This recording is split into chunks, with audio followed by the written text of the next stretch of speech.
मिजाज वाकई हुए हैं। अगर आप खुदा न खास्ता तुंद मिजाज और संगदिल होते तो ये सब लोग आपके पास से तितर बितर हो जाते। लिहाजा इनसे दरगुजर कीजिए, इनके लिए बख्शिश तलब कीजिए और दीन के काम में इनसे मशवरा किया कीजिए। फिर जब आप किसी राय का पुख्ता इरादा कर लें तो अल्लाह पे भरोसा कीजिए और काम शुरू कर दीजिए। बिलाशुबा अल्लाह ताला भरोसा करने वालों को पसंद फरमाता है।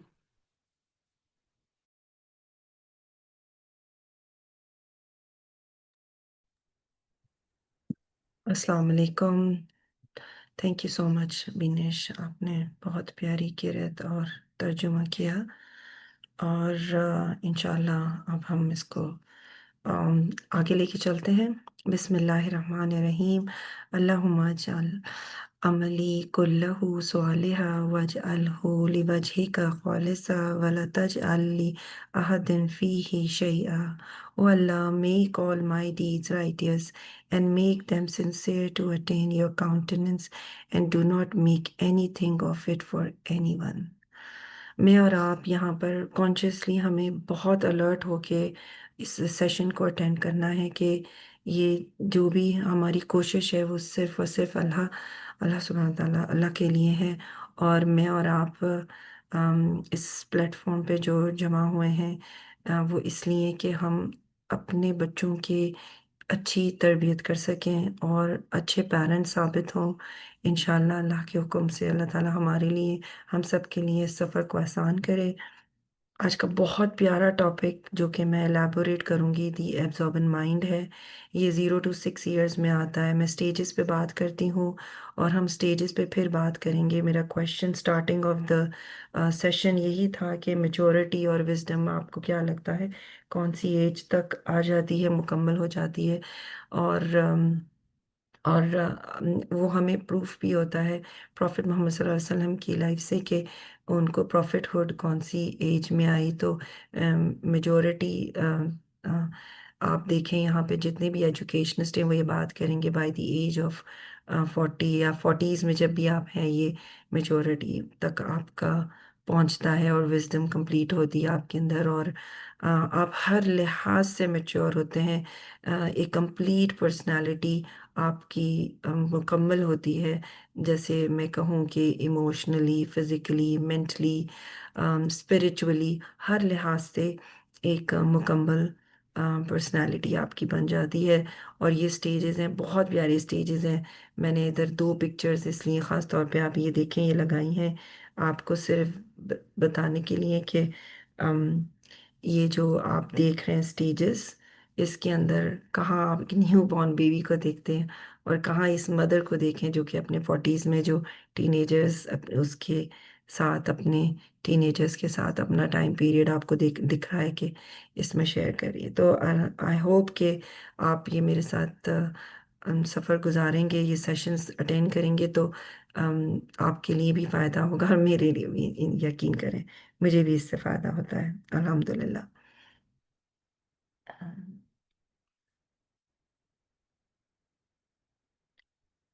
आई होप कि आप लोगों को दिख रहा होगा स्क्रीन पे। अल्हम्दुलिल्लाह। रब्बि इश्रह ली सदरी व यस्सिर ली अमरी वहलुल उक़दतम मिन लिसानी यफ़क़हू क़ौली। My Lord, expand for me my breast and ease for me my task and untie the knot from my tongue that they may understand my speech. Ameen summa ameen. Um,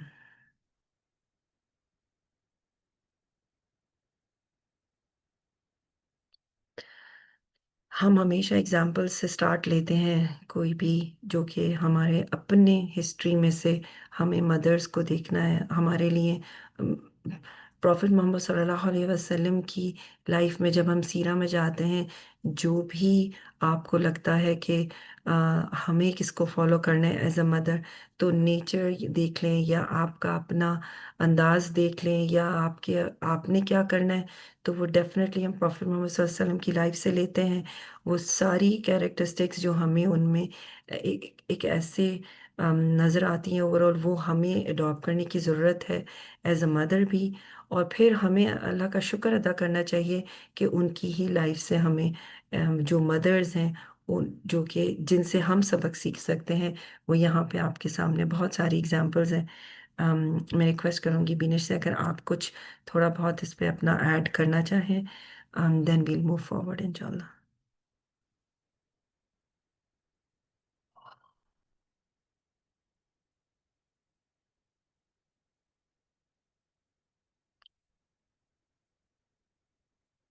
okay, no worries.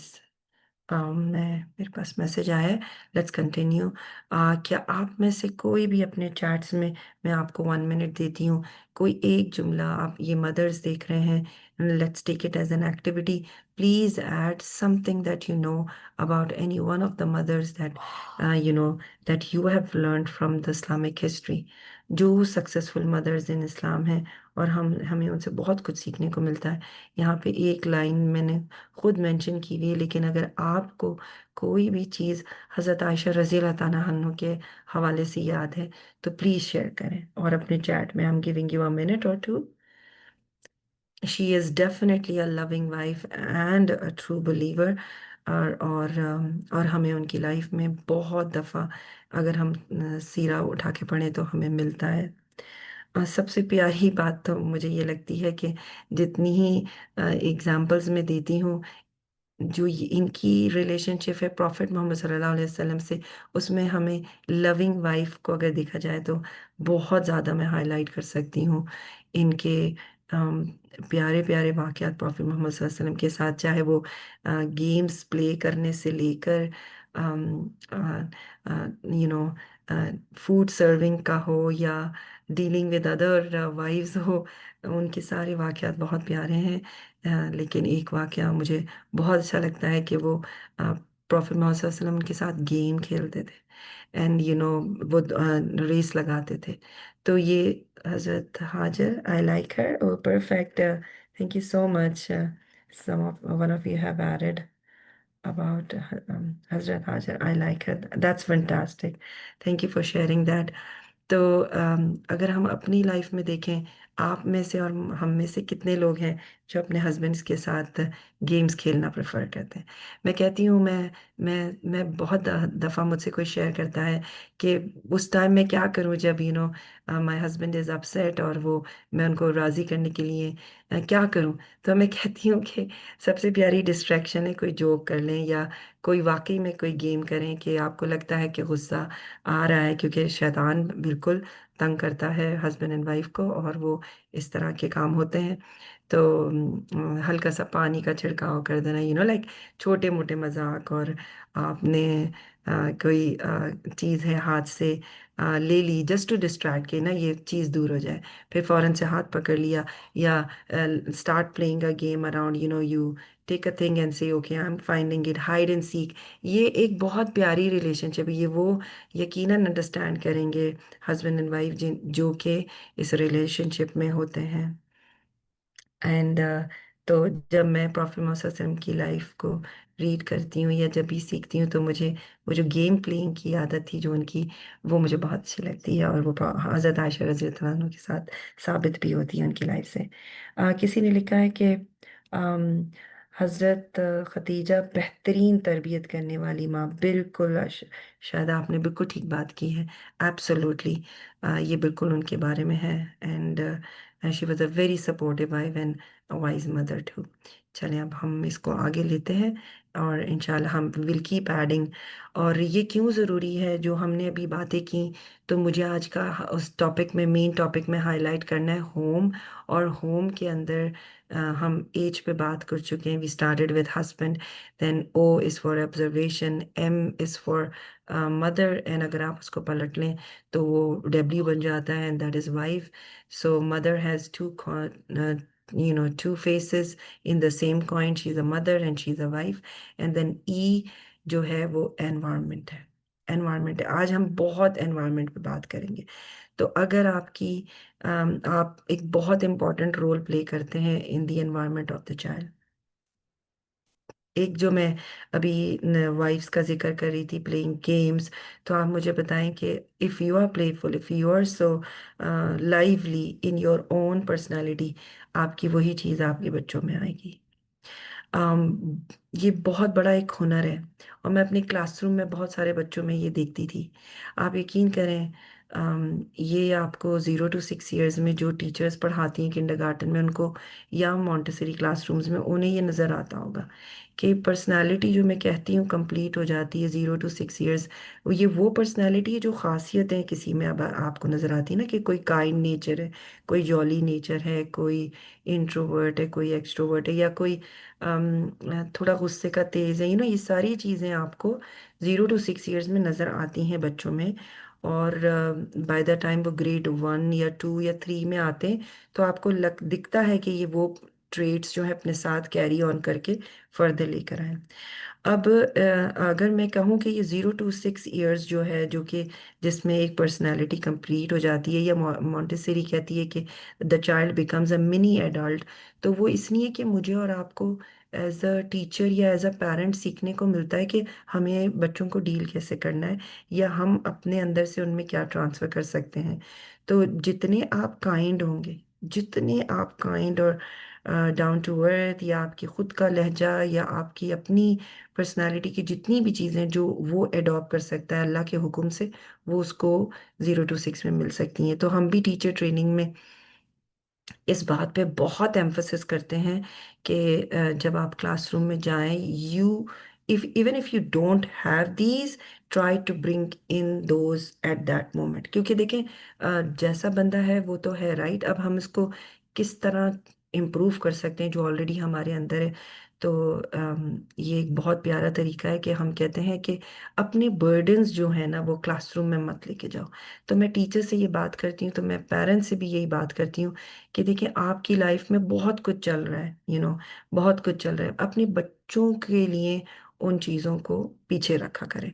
तो हम कहते हैं backpacks, ऐसे जब भी हम training करते हैं टीचर्स की, तो हम कहते हैं बैकपैक्स होना। तो व्हाट आर बैकपैक्स, कि आप एक बैग लें और उसमें बुक्स डालना शुरू कर दें। ये बाकायदा एक एक्टिविटी है, आप करें इसको वाकई में, ठीक है ना। कभी करके देखिएगा कि आप जितनी बुक्स ज़्यादा डालती जाएंगी उतना बैग हैवी होता जाएगा, और फिर आप उसको अपने कमर पे डाल लें, ठीक है। फिर आप देखें आप किस बैग के साथ आसानी से चल सकते हैं। तो हम लिटरली ये एक्टिविटी मैं टीचर्स ट्रेनिंग सेशंस में ये करवाती हूँ कि मैं बैग को हैवी करवाती हूँ, और फिर वो बैकपैक टीचर को पहनाती हूँ, एक एडल्ट को, और बोलती हूँ आप एक राउंड लें क्लासरूम में। और फिर मैं पूछती हूँ कि क्या आसान है। अब आपको, जब आप काम कर रहे हैं बच्चे के साथ, तो क्या चीज़ आसान है, क्या इस बैकपैक के साथ काम करना आसान है। एंड देन दे रियलाइज कि नहीं, आसान नहीं है। तो ये वो बैकपैक है, जो वरीज है जो हम अपने शोल्डर्स पे कैरी कर रहे होते हैं। और जितने ज़्यादा हम अपनी प्रॉब्लम्स को ना उसमें बैकपैक में से निकालते जाएंगे, उतने हम लाइट वेटेड होंगे, और उतना हम इजीली परफॉर्म कर सकेंगे क्लासरूम में। आपको तो ये तरीका बताने के लिए मैं कैसे बताऊं कि मैं क्लासरूम में बताती हूँ कि एक बाहर एक हुक है क्लासरूम डोर के, उस पे वो बैकपैक हैंग कर दिया करें। और जब आप क्लासरूम में जाएं तो go with a fresh mind, और वो सारी चीज़ें जो घर की हैं वो घर पे छोड़ के आप क्लासरूम में आए विद अ फ्री माइंड, और consider every day as a new day. तो जब आप वो फ्रेश आइज के साथ और उस फ्रेशनेस के साथ बच्चों को देखेंगे, तो आप पुरानी चीज़ों को भूल जाएंगे। क्योंकि बहुत सारे टीचर्स बच्चों की जो पुरानी गलतियां ना उनको याद रखते हैं, और वो जब क्लासरूम में जाते हैं तो वो कहते हैं कि इसने तो ऐसे किया था, ऐसे किया था, तो आज का दिन ये ऐसा है। तो we have to forget we have to forget what happened in the past. तो अगर आप इसको अपनी पर्सनालिटी का हिस्सा बना लें, तो आपकी अपनी लाइफ में, चाहे वो मैरिटल लाइफ हो, चाहे वो पेरेंटहुड हो, चाहे वो कोई भी रिलेशनशिप हो, प्लीज़ इस क्वालिटी को याद रखें कि मैंने अपनी प्रॉब्लम्स निकाल के फिर एक फ्रेश आइज के साथ उस क्या कहते हैं, उस पे फोकस करना है जिस भी सिनारियो में मैं हूँ। तो अब मैं तो ये क्लासरूम की एग्जांपल दे रही हूँ, आप कैसे कर सकते हैं। इसका एक इस्लामिक पॉइंट ऑफ व्यू बहुत प्यारा है कि आप हर नमाज में इस बैकपैक को अल्लाह को दे दिया करें। आप अपनी जितनी वरीज है ना उसको अल्लाह को दे दिया करें। 5 नमाजें होती हैं आपके पास, 5 टाइम है जब आप अपनी वरीज को अल्लाह से डिस्कस करते हैं, और उस बैकपैक को उतार दिया करें, वो वहीं ख़त्म हो जाएगा। अगर आप इसको कैरी नहीं करेंगे तो आपका दिन बहुत प्यारा गुजरेगा, पूरे दिन आपको बर्डन नहीं लगेगा आपके अपने पर। हम क्या करते हैं, हम जो प्रॉब्लम्स है उनको कैरी भी करते हैं, सिर्फ एक दिन में ही नहीं बल्कि पता नहीं बहुत सारे लोग तो कितने टाइम तक उन प्रॉब्लम्स को साथ साथ कैरी करते ही रहते हैं। और आप हर दिन की प्रॉब्लम्स को अगर जमा करना शुरू कर दें तो आपकी लाइफ में बहुत बर्डन हो सकता है और बहुत रिग्रेट्स, और फिर मतलब you know you have to empty it, you have to just to make your life easy. Okay, इंशाल्लाह इस पे आगे बात होगी। और हम 0 to 6, मैंने मेच्योरिटी का आपसे क्वेश्चन पूछा था, तो वो 40 इयर्स पे अगर आपने रियलाइज़ कर लिया अपने 40s में कि आप बहुत सारी चीज़ों से गुजर के आ चुके हैं, तो 40s का एक टाइम पीरियड है, please please this is the time period, reflect the most you can, because spiritually, mentally, physically, emotionally, हर लिहाज से आपको बहुत स्ट्रॉन्ग अल्लाह ने बना दिया। और एक फितरी तौर पर इंटरनली आपके अंदर एक अल्लाह ताला ने एक ऐसी पावर डाली है जो आपको एहसास दिलाएगी इन इस स्पेशली टाइम पीरियड में कि मैं कैसा था अपने माँ बाप के साथ, मेरे माँ बाप कैसे थे मेरे साथ, और उनके मुझ पे क्या एहसानात है। जो अल्लाह का एहसान याद रखता है, जो अल्लाह का थैंकफुल होता है, वो हमेशा हमेशा हर किसी का लाइफ में थैंकफुल होता है। तो अगर तो आपने ये रियलाइज़ कर लिया इस एज में कि मेरे पेरेंट्स ने मुझ पे इतना बड़ा करम किया है, या मुझे इतना ग्रो करके मुझे जो भी मैं आज हूँ, मैं अपने मेरे पेरेंट्स से या और उन सारे लोगों की वजह से हूँ जिन्होंने 0 to 6 में मेरे साथ क्या रोल प्ले किया है। तो आप बार बार जाएंगे और आप उनका शुक्रिया अदा करेंगे, बिल्कुल करेंगे।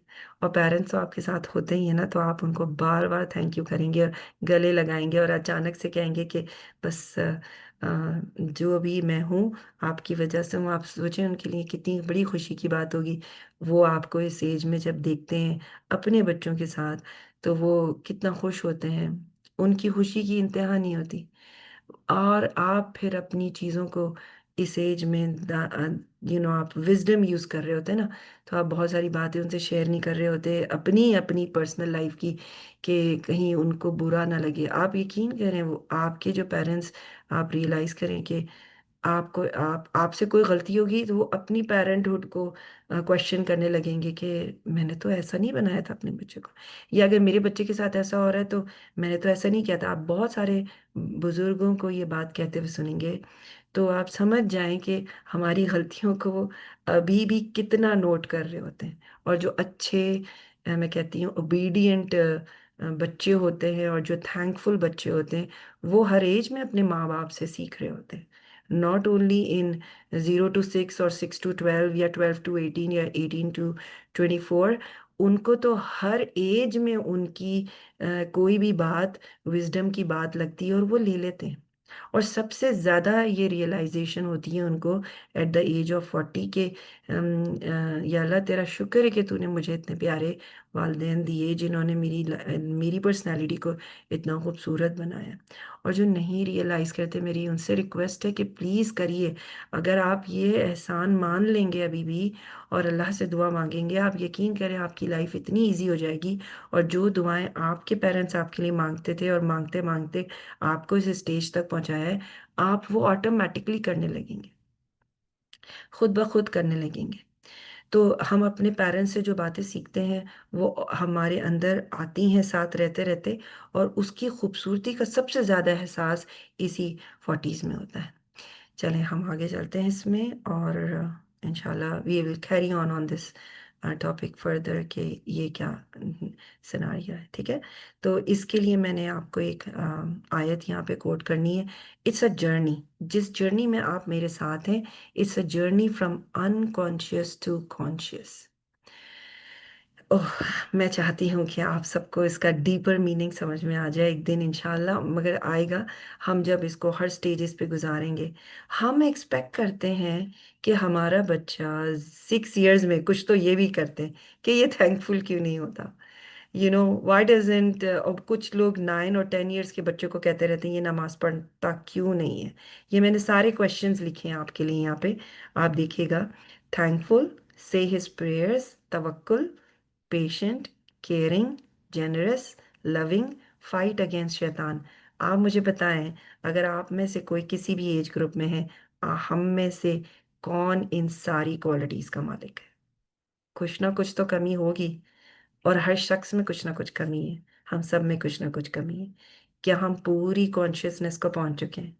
जो मैं अनकॉन्शियस टू कॉन्शियस का सफ़र कर रही हूँ, ये एक ऐसी स्ट्रैटेजी है, अगर जो आप आज सीख जाएं तो ये बच्चों में नज़र आती है। और हम एनवायरनमेंट से ही सीखते हैं कि हमें बच्चों में जो चीज़ें नज़र आती हैं, हम उसी को एजुकेशन सिस्टम का हिस्सा बना देते हैं। जैसे टीचर्स ट्रेनिंग का हिस्सा है developing from unconscious to conscious. हम उन्हें कहते हैं कि हम आपको सारी स्टेजेस सिखा देंगे, सारे मॉन्टेसरी कॉन्सेप्ट्स दे देंगे। जब आप क्लासरूम में जाएंगी तो आप एक कॉन्शियस माइंड के साथ जाएंगी।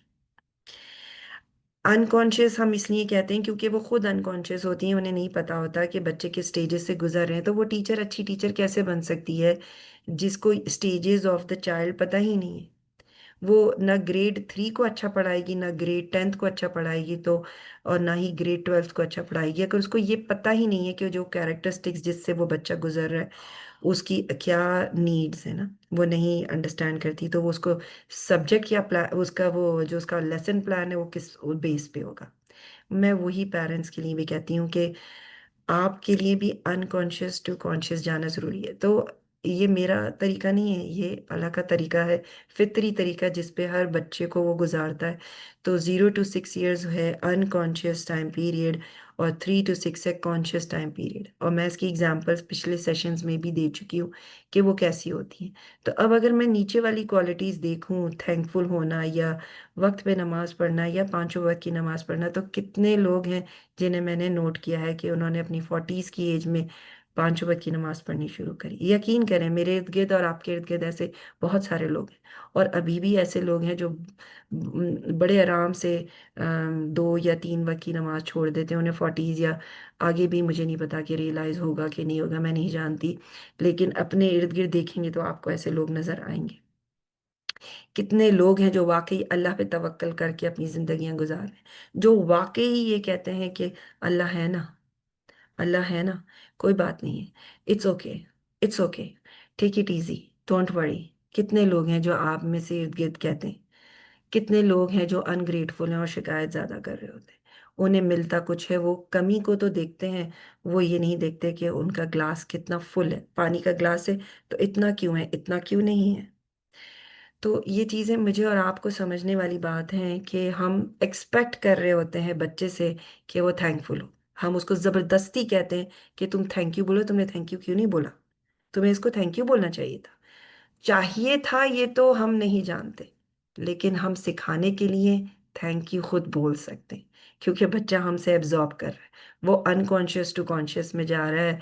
तो आप और मैं भी एक दूसरे लिहाज से अनकॉन्शियस टू अनकॉन्शियस में जा रहे हैं, तवक्कुल के लिहाज से। पेशेंट, हम में से आप में से कितने लोग इतने पेशेंट हैं कि बच्चे की हर गलती को माफ करके उसको गले लगाते हैं, हर गलती को माफ करके। मैंने बहुत प्यारे प्यारे पेरेंट्स देखे हैं, इसलिए मैं ये नहीं कहती कि सब एक जैसे हैं। मैंने एक ऐसा फादर भी देखा है जो कि अपने बच्चे की बड़ी से बड़ी गलती पे भी उसको गले लगाता है और कहता है कोई बात नहीं, कोई बात नहीं, बस अब ये हो गया है ना, अब नेक्स्ट, आगे मूव ऑन। या ठीक है, ये हो गया, लेट्स मूव ऑन। चलो नया स्टार्ट लो, क्या समझ में आता है, चलो रिफ्लेक्ट करो, लेट्स, ये हो गया, चलो जाने दो। कितने लोग हैं जो ये करते हैं? बल्कि मैंने पेरेंट्स को, उन पेरेंट्स को देखा है जो कि सिर्फ अम, तंज नहीं करते, पूरी जिंदगी तंज करते रहते हैं। उस एक गलती को बच्चे की इतनी बार दोहराते हैं कि वो बच्चे की पर्सनालिटी का हिस्सा ही बन जाती है। आप इतना कहते हैं उसको झूठा, कि तुम झूठ बोलते हो, उस एज में, जबकि उसको झूठ और सच की तमीज भी नहीं वो सीख रहा होता है, मेच्योरिटी तक में वो सीख रहा होता है। 24 ईयर्स तक का बच्चा होता है जब तक उसकी मेंटल मेच्योरिटी नहीं होती, सिर्फ मैं मेंटल की बात कर रही हूँ। उस एज में तो वो सही गलत को कर रहा होता है, ये सही है, ये गलत है। अगर उस एज में भी आप उसको लेबल कर देंगे कि तुम झूठ बोलते हो, तो वो उसकी पर्सनालिटी का हिस्सा बन जाएगी। वो, मेरे माँ बाप तो मुझे झूठा समझते हैं, तो मैं झूठा हूँ। जब घर के माँ बाप ही झूठा बना देंगे, तो बाहर के वाले तो कभी भी नहीं। आप ही झूठा बनाते हैं उसको। आप कहते हैं मेरे बेटे ने मुझसे झूठ बोला।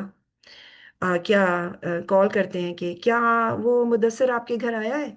हाँ, वो मुझे बोल के तो कुछ निकला है, वो बोल के कुछ गया है। बड़े आराम से कह देते हैं। फादर घर में आते हैं, आपका बेटा बहुत झूठा है। अगर वो झूठा है तो आपका बेटा है, और अगर अच्छा बच्चा है तो वो मेरा बच्चा है। It's very normal. मैं ब्लेमिंग गेम्स सुनती भी रहती हूँ और देखती भी रहती हूँ लाइफ में।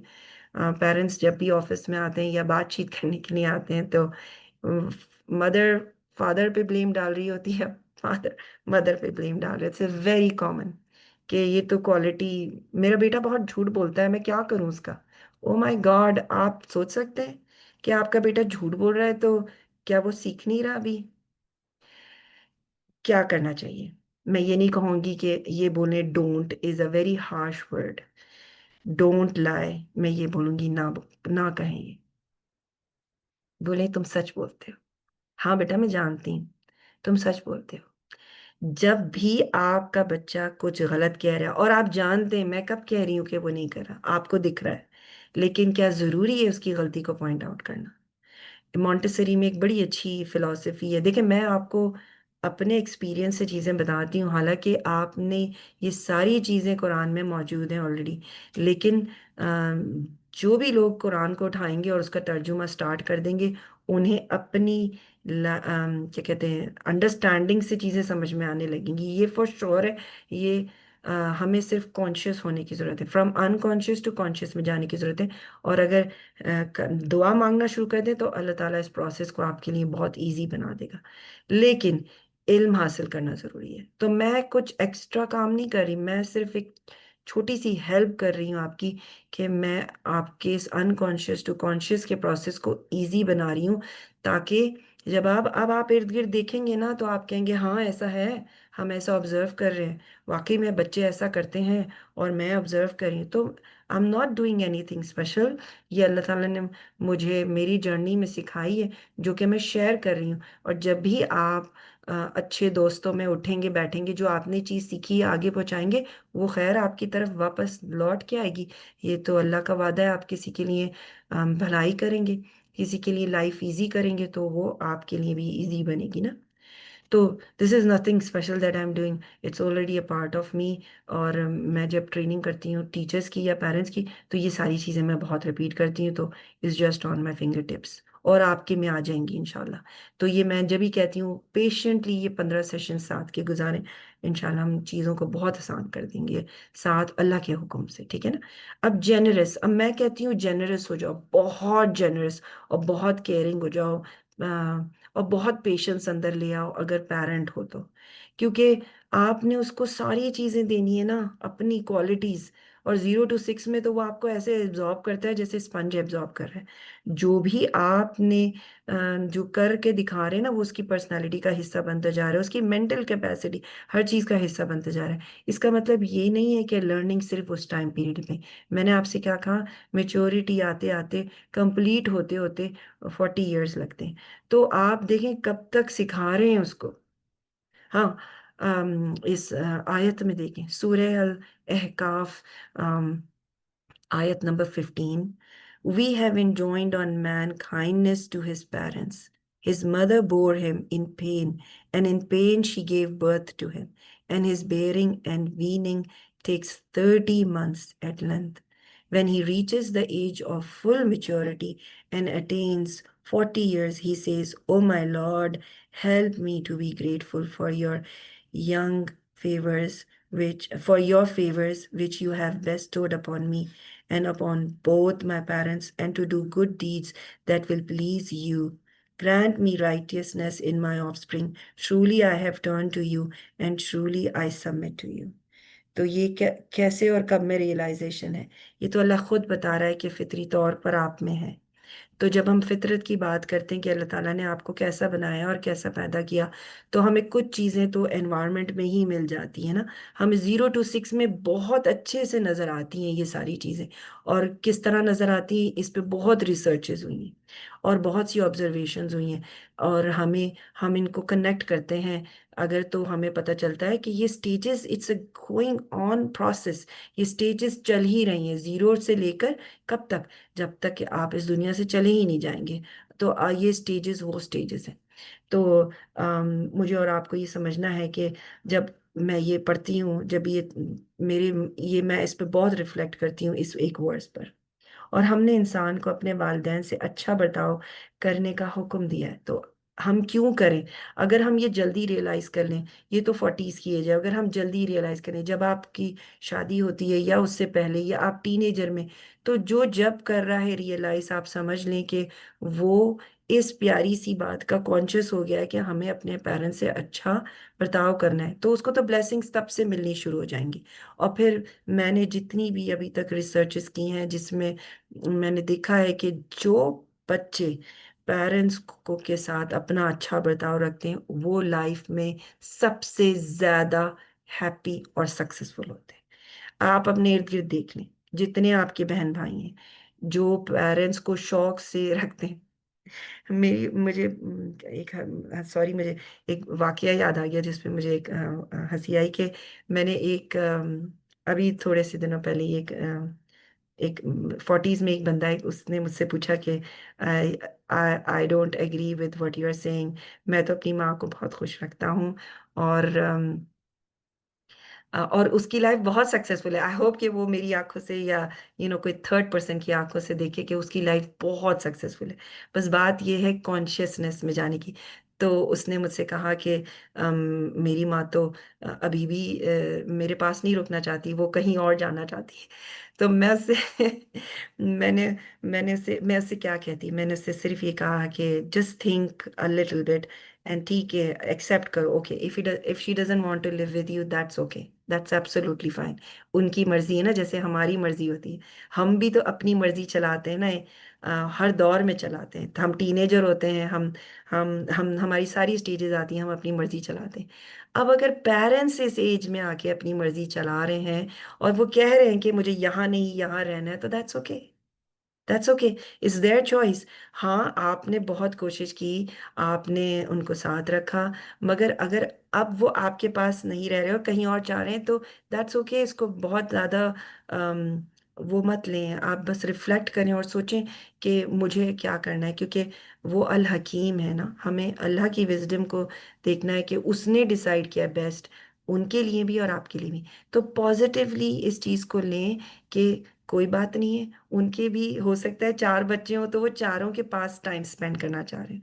तो जितने टाइम आपके पास है उसको बहुत अच्छे से उनके साथ गुजारें। अब उनकी वो एज है, जब आप आ जाते हैं 40s में, तो आपको पता चलता है कि आपके पेरेंट्स भी मूव अराउंड करना चाहते हैं। और ये बहुत अच्छी बात है, ऑनेस्टली ये पेरेंट्स की बहुत अच्छी बात है जो मूव अराउंड करना चाहते हैं। और कभी वो एक बच्चे के पास है, कभी दूसरे बच्चे के पास, क्योंकि इससे वो हर बच्चे को मौका दे रहे होते हैं। और वो मैं कहती हूँ उन पेरेंट्स को भी कि आप बहुत लकी हैं कि आपके चारों बच्चे आपको अपने पास रखना चाहते हैं। और अगर किसी फैमिली में ये क्वालिटी या एक एक सिस्टम मौजूद है जिसमें हर बच्चा कहता है कि नहीं आप मेरे पास आए, मेरे पास आए, तो मैं उस बच्चे को भी बताना चाह रही थी एक्चुअली।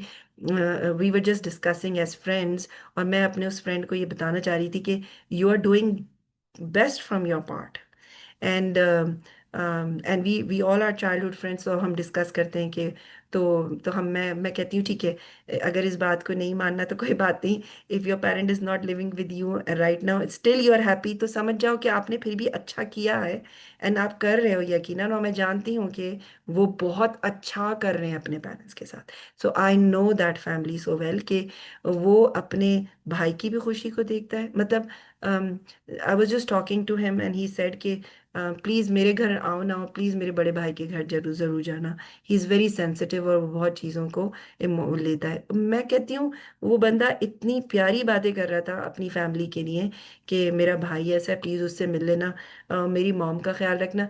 और वो कहीं से अंदर फील भी कर रहा है गिल्टी कि नहीं, अभी भी मैं इनफ नहीं कर रहा अपने पेरेंट्स के लिए।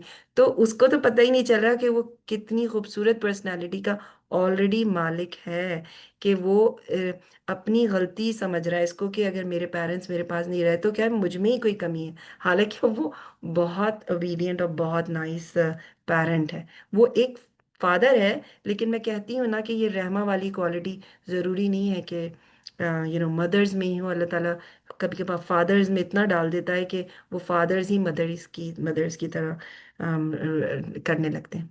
और मुझे और आपको बहुत सीखने को मिलता है ऐसे लोगों से जब आप मिलते हैं, कि अगर आप नहीं करेंगे तो आपकी जगह किसी और को मिल जाती है। और वो ज़रूरी नहीं है कि मदर ही हो, कभी वो फादर होता है इन द फैमिली, वो मदर फिगर, और कभी वो चचा होते हैं, कभी वो खाला होती हैं, कभी वो फूफो होती हैं। You just don't know who that person is. अगर आप नहीं मदर बनेंगी तो कोई और आपकी जगह ले लेगा, और अल्लाह के लिए कुछ मुश्किल नहीं है।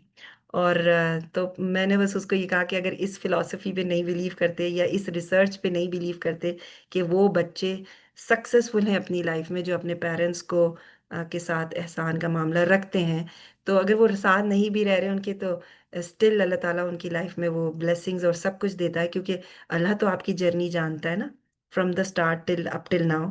वो जानता है कि आपने कब कब अपने पेरेंट्स के साथ उस खूबसूरत नज़र से देखा उनको, तो क्या वो आपकी लाइफ में रिटर्न होके नहीं आएगा? जो हग्स कभी आप अपने पेरेंट्स को देते थे उठते बैठते, क्या वो हग्स आपको नहीं मिलेंगे?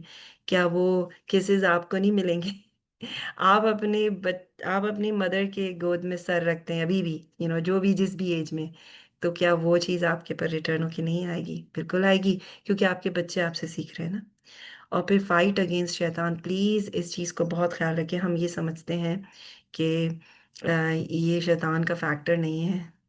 मैं जितनी भी ट्रेनिंग कर लूँ, दे दूँ, या मैं आपको कॉन्सेप्ट्स बता दूँ, मैं आपको ये बताना चाहती हूँ कि ये जो रिश्ते हैं ना आपके इर्द गिर्द, दे आर रिश्ते, टेक देम लाइक दैट।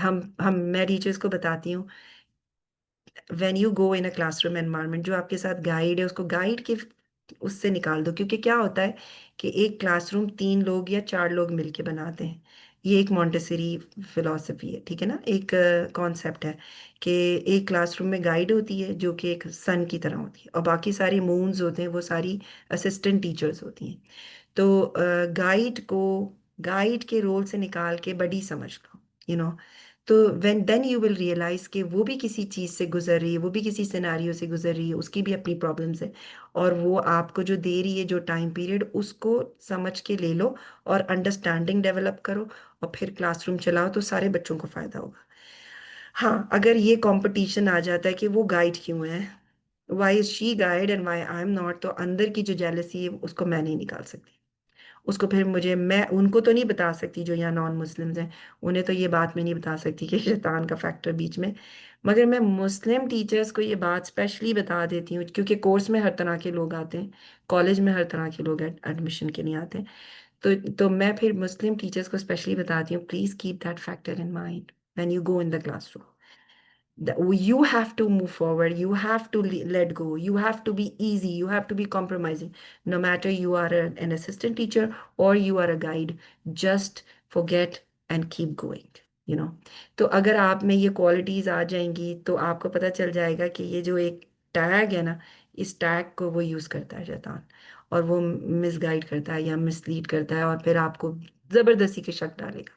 तो वो पहली जो जो गाइड है वो जिन बन चुकी हुई होती है पहले से ही, क्लासरूम में जाने से पहले, और असिस्टेंट टीचर को कॉन्फिडेंस नहीं मिल रहा तो उसको पहले दिन ही उसका एटीट्यूड हो ना बहुत टॉर्चरिंग लगने लगता है, हालांकि उसका वो स्टार्ट भी नहीं होता टेन्योर, मगर रहते रहते फिर लोग प्रूव करते हैं, और अल्लाह ताला आसानियां भी डालता है और बरकत भी डालता है। ठीक है, सो ये एक बहुत प्यारी आयत है एंड वर्स है। तो जब हम जर्नी स्टार्ट करते हैं अनकॉन्शियस टू कॉन्शियसनेस, और हम एनवायरनमेंट की बात कर रहे हैं, मैं आपको बार बार कह रही हूँ कि हम एनवायरनमेंट की बात कर रहे हैं, So, and by the mercy of Allah, you dealt with them gently, and had you been severe and harsh-hearted, they would have broken away from about you. So pass over their faults and ask Allah's forgiveness for them and consult them in their affairs. अल्लाह ताला ने profit Mohammad सल्लल्लाहु अलैहि वसल्लम बहुत प्यारी जो उनकी शख्सियत है वो दी, and that was being merciful. वो रहमान, वो रहमा है, तो वो रहमतुल लिल आलमीन है, तमाम आलमीन के लिए। तो ये इतनी प्यारी उनमें क्वालिटी है, और हमें उनकी लाइफ से सीखना चाहिए, और हमें उसे हर जगह यूज़ करना चाहिए, चाहे वो जॉब प्लेस हो हमारी, चाहे वो होम हो हमारा। हम अगर इसको क्लासरूम एनवायरनमेंट में देखते हैं, तो हम कहते हैं कि हमें किसी से बहुत अच्छे से बात करनी चाहिए। तो मैं गाइड्स को हमेशा कहती हूँ, अगर गाइड ट्रेनिंग, क्योंकि ट्रेनिंग गाइड की होती है, असिस्टेंट ट्रेनिंग भी होती है, लेकिन गाइड की ट्रेनिंग पहले होती है, कि उनके साथ बहुत नरमी इख्तियार करें, and be soft to them, because when they are coming in the classroom वो बहुत डरी हुई होती हैं ऑलरेडी। तो इसी तरह हस्बैंड एंड वाइफ घर में आते हैं, वाइफ आती है, वाइफ डरी हुई होती है, तो हस्बैंड को मैं कहती हूँ कि बहुत नरम दिल और बहुत हसास होना चाहिए उसको, कि वो बहुत अपने पेरेंट्स को छोड़ के आ रही है, अपने घर को छोड़ के आ रही है।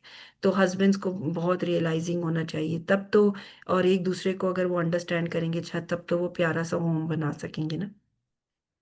तो अब अगर मैं पेरेंट्स की बात करूं, तो मैं पेरेंट्स को कहती हूँ कि आपको बहुत ज़्यादा ये चीज़ सोचने की ज़रूरत है कि you have to be very polite and understanding, कि मैं उनकी फॉल्ट्स को नज़रअंदाज करूं। तो इस वाली जर्नी में जो आप मेरे साथ हैं, आपको पता चलेगी क्या चीज़ें उनकी फितरत का हिस्सा हैं, और वो उनकी गलतियां नहीं हैं। क्योंकि बहुत सारी जगह फितरत को ही हम उनकी मिस्टेक समझने लगते हैं। वो फितरतन वो कर ही नहीं सकते जो आप चाहते हैं, कि जैसे मैं बार बार वो सोशल इंडिपेंडेंस टाइम पीरियड को रियलाइज कराती हूँ पेरेंट्स को, कि वो ये समझते हैं कि हमारे बच्चे ने हमको छोड़ दिया, वो दोस्तों में ज़्यादा चला गया है टीनेजर टाइम में ना, मैं ये 12 to 18 की बात करी। तो वो कहते हैं कि वो उसको भी फॉल्ट समझने लगते हैं बच्चे की, कि बहुत सारे पेरेंट्स तो एहसान जताने लगते हैं कि हमने तुम्हारे लिए ज़िंदगी भर इतनी मेहनत करी, अब तुम दोस्तों में उठ रहे बैठ रहे हो, हमें वक्त नहीं देते। वो यकीन करें कि वो उसके हेल्पलेस है, वो उसमें वो कुछ करेगा, वो उसके फ्रेंड्स उसके लिए मैग्नेट की तरह, अगर आप मेरी ये बात समझ सकते हैं तो। उसमें एक खास सेंसिटिव पीरियड चल रहा है to develop social qualities in him, जो कि सोशल स्किल्स हैं जो उसको चाहिए, वो खास उस एज में चल रही हैं। और वो मेरा आपने नहीं दिया उसको, वो जो ट्रिगर जो उसके अंदर है, जो उसको मोटिवेशन देता है, जो उसको बार बार ट्रिगर करता है कि जाओ दोस्तों में जाओ, वो कुदरती तौर पे उसके अंदर अल्लाह ताला ने उस टाइम पीरियड में डाला ही डाला है, ताकि वो एक सोसाइटी में सोशल होके अपने दोस्तों में जाके अपने आप को अंडरस्टैंड करें। ये उनकी अंडरस्टैंडिंग है। तो आप और मैं उनकी लाइफ इजी कैसे कर सकते हैं? उनके दोस्तों के साथ खुद मिलना शुरू करें, उनको दोस्तों को जानना शुरू करें, उनकी फैमिलीज को जानना शुरू करें।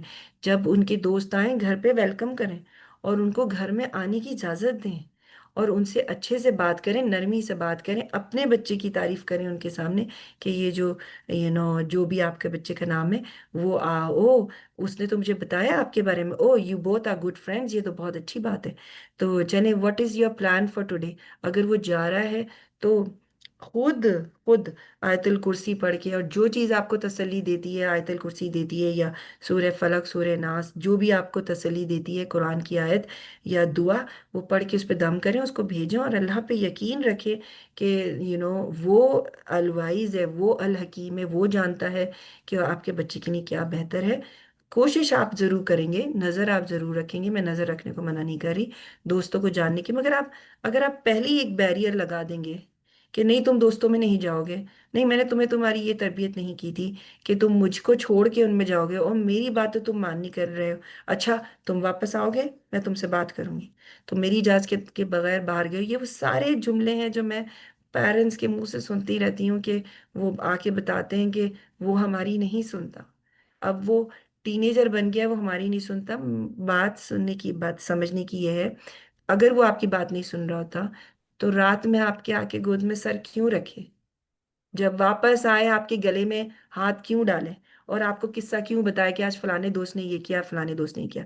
जब वो खाना खाता है और आपके खाने की तारीफ करता है कि mom's food is the best, तो फिर आपको क्यों नहीं यकीन आता कि वो आपको कैसे छोड़ सकता है?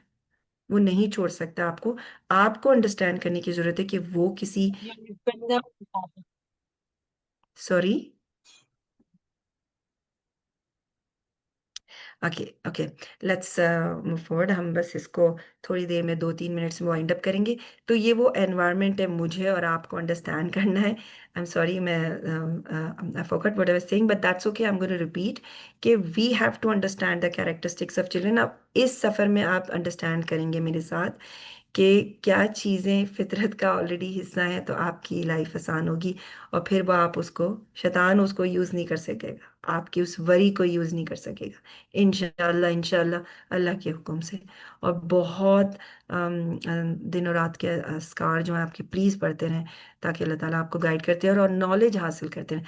दैट्स फॉर श्योर, आप इल्म जितना हासिल करेंगे, अल्लाह ताला आपके लिए पेरेंटहुड आसान करेगा। तो ओके, द फर्स्ट प्लेन, हम 0 to 6 को मैंने हाईलाइट किया है इसके अंदर। आप ये आपने पूरा देखा है, ये चार्ट भी, ये पेज भी मेरे साथ पहले देखा है।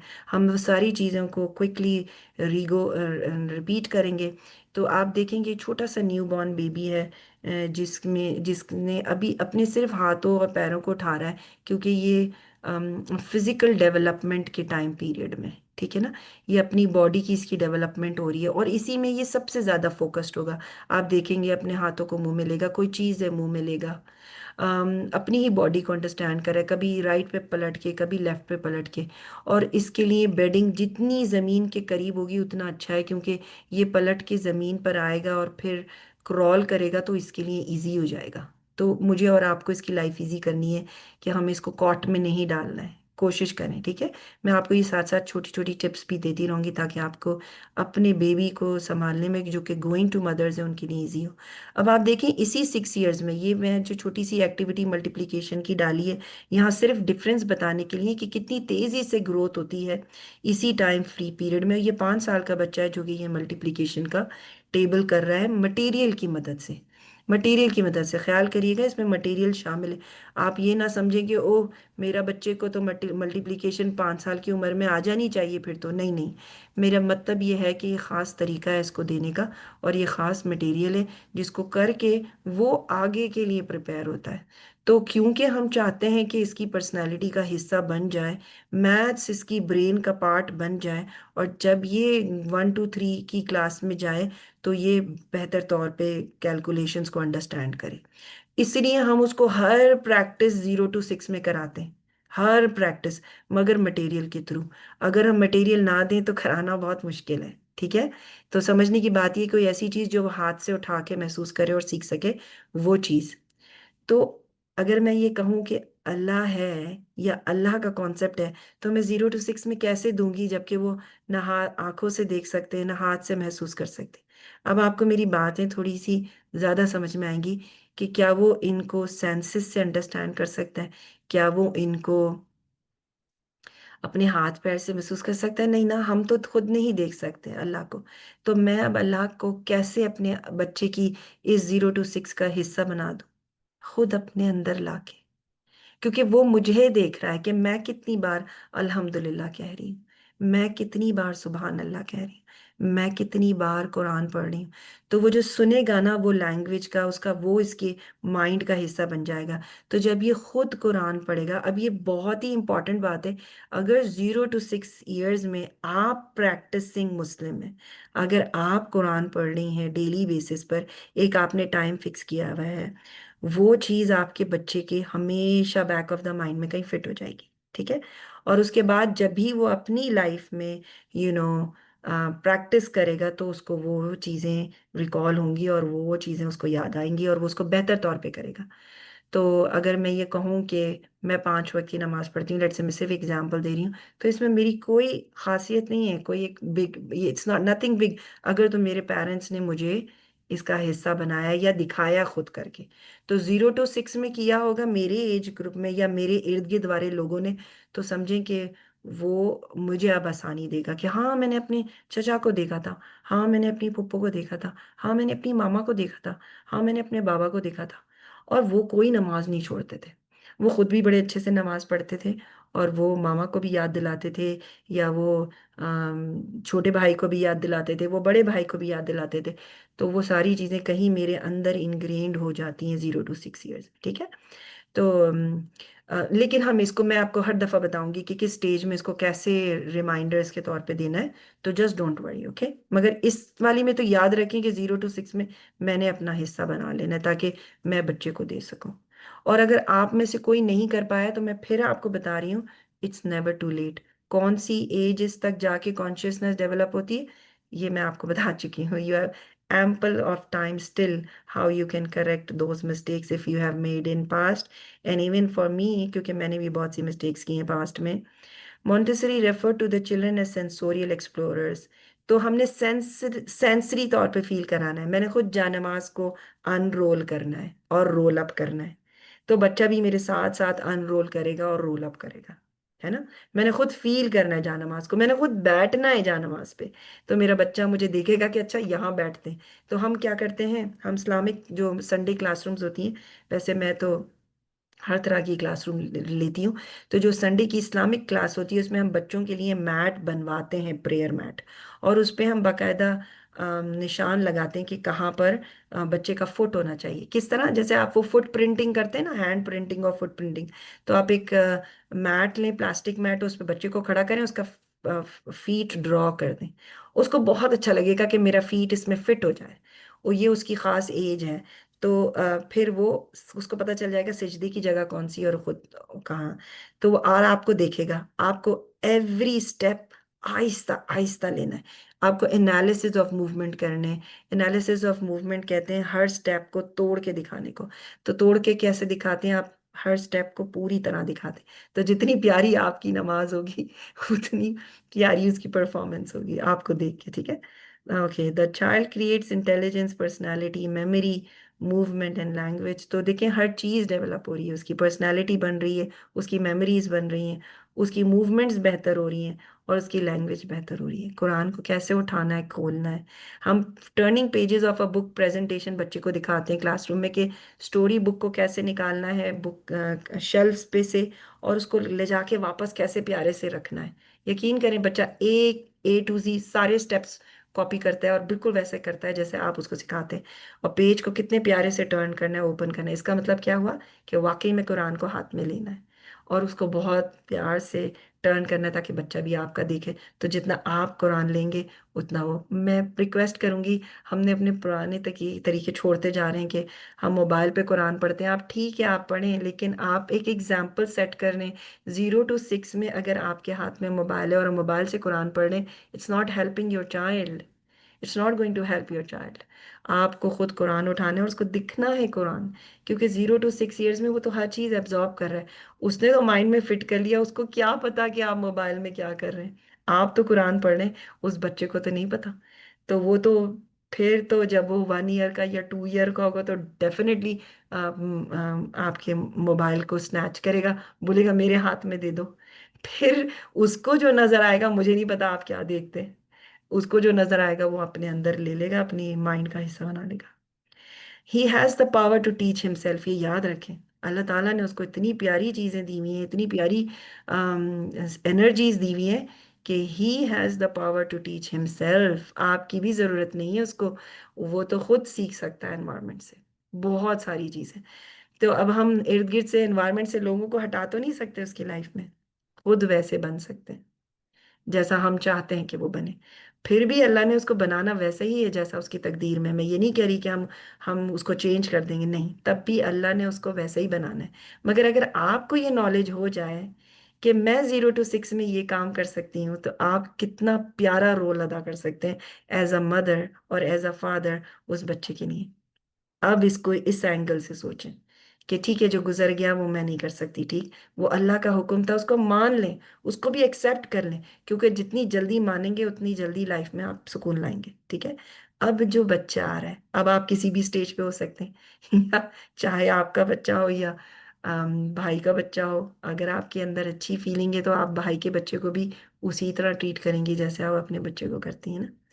तो शायद उसका बच्चा इस एज में हो, 0 to 6 ईयर्स में, और उसके लिए आप वो रोल मॉडल बन जाएं, ऐसी पुप्पो बन जाएं कि मुझे अपनी नेचर इंग्रेन करानी है उसकी माइंड में, तो चलो मेरे साथ आके नमाज पढ़ो। क्या पता भाई भाभी उस स्टेज पे ना हो, अभी जिस स्टेज पे आप हैं 40s में, तो आप उसके बच्चे जब आपके पास आते हैं उनको नमाज पढ़ना सिखाएं उसी तरह।